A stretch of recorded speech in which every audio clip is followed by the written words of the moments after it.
So did you have any misgivings when you opted to take this job? I mean, you must have had some appreciation for the sorts of challenges you'd be facing.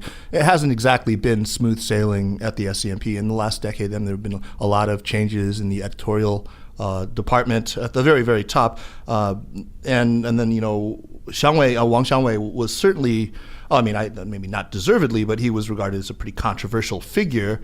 He was distrusted by some. The former editor, perhaps. Yeah, former editor-in-chief. And you know, so just give us a sense of what you thought you were getting into. What was going through your head as you weighed taking this job?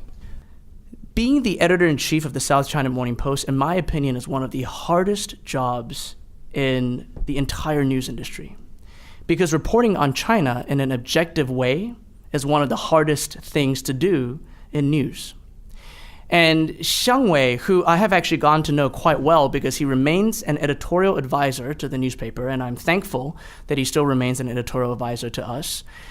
Xiang Wei is a conflicting figure for a bunch of different reasons.